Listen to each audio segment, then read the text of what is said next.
Hi, my name is Jean and I'm one of the children's librarians at the Newton Free Library, and I'm here to chat with you about some of the books that I love that are on the going into 4th grade summer reading list.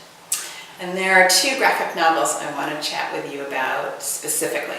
The first one is called The Little Mermaid, and it's kind of a twist on the Hans Christian Andersen story that you know, and it has really awesome, beautiful illustrations. So if you like fairy tales and you like graphic novels, you might really enjoy this different twist on The Little Mermaid. And then the other graphic novel is called Real Friends, and it's by Shannon Hale, and it's autobiographical. So it's about her life growing up and how sometimes she had a best friend and sometimes she didn't, and sometimes she was part of the group and sometimes she wasn't. So she has it separated by who her best friends were. So it starts out with Adrian, and then it continues with Jenny, and it has really great illustrations, and it really goes into what can happen with girls and their friendships. And what I really love is at the back, it has actual photographs of the author when she was in 3rd grade, 4th grade, and 5th grade. So for those of you who really like realistic fiction, and maybe you're not so fond of graphic novels, I have a feeling you'd really like Real Friends. This book is absolutely hysterical, and it's called King Flashy Pants. Trouble is brewing in Edwin Land, and Edwin is not an ordinary boy. He's a king with a crown, his own suit of armor, a castle with secret passages and water slides, and the most horribly evil man in the universe living next door. His name is Emperor Nerbasun, and he's permanently up to no good. He wants Edwin's kingdom for himself.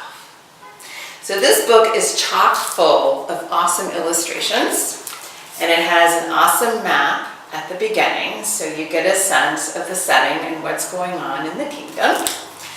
And then there's a great illustration of a good castle, which of course is Edwin's castle. And then you have an illustration of an evil castle, and that is Emperor Nerbasun's.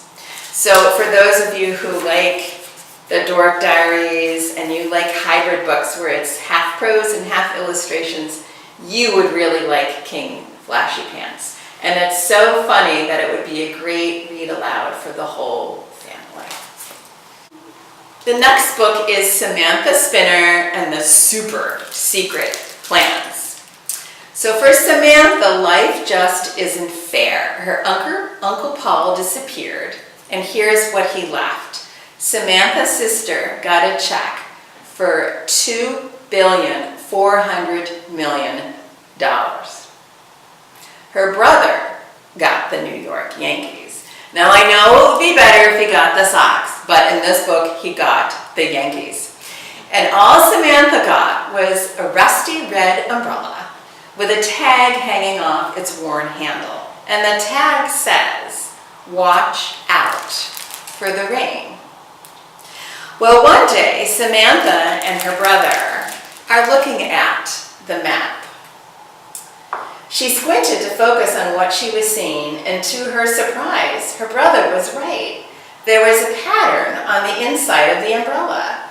There were lines and shapes everywhere, but it was more than that. She took a closer look at things and saw that there were tiny pictures, hundreds of them. No, thousands. She could see buildings, secrets, tunnels, towers, ladders, stairs, trees, bridges, and fountains. The umbrella was a map.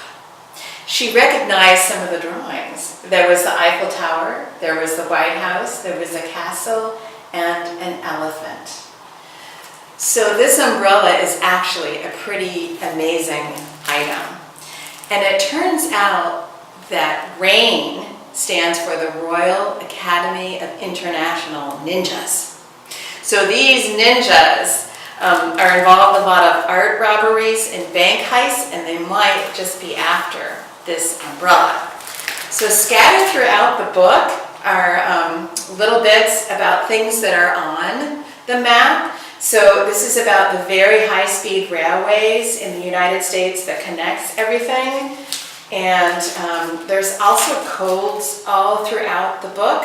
So if you really like solving codes, if you really like mysteries, if you want a really fun brother-sister story, you like reading Samanthas Spinner and the Super Secret Plans. And we also have it as a book on CD. So this is almost 5 hours. So this would be a great thing to listen to if you're on a really long car ride. The next book I'd like to talk to you about is called Wish Tree. Trees can't tell jokes, but they can certainly tell stories. Red is an oak tree who is many rings old. He is the neighborhood wish tree. People write their wishes on pieces of cloth and tie them to Red's branches.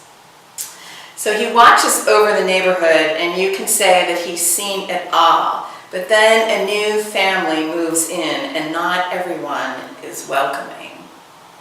So not only is this a story about a tree, and the story is in Red's voice, there are all kinds of animals that live in the tree. And then there are 2 children in particular who live in the neighborhood. Stephen, who is a 10-year-old boy, and then Samar, who is a 10-year-old girl. And she is Muslim, which is a different kind of religion that people in the neighborhood are not used to. And not everybody is so happy about this Muslim family living there.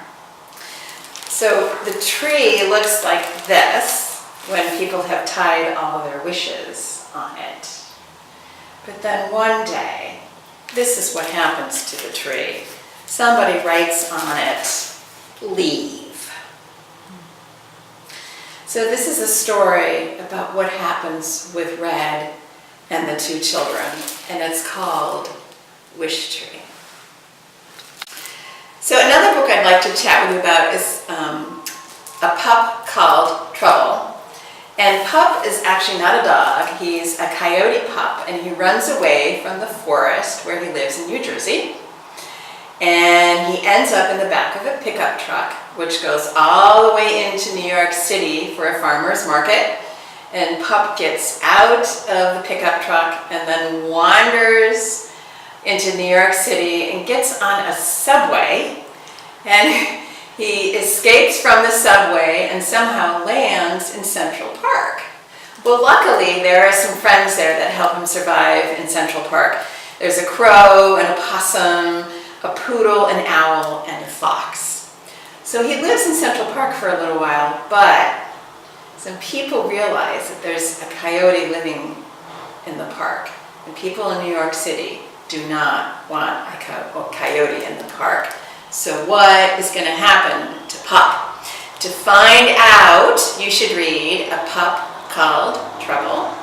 And the neat thing is that it also comes as a playaway. This is a little over 4 hours, so it would be great for a long car, train, or plane ride. And if you don't know what a playaway is, I'll show you. It is a really small object. You put a battery in the top. You attach earbuds so you can listen to it. And the controls are all on the back. So somebody's reading the whole story to you. And you can check these out at the Newton Free Library. You can check them out for 3 weeks.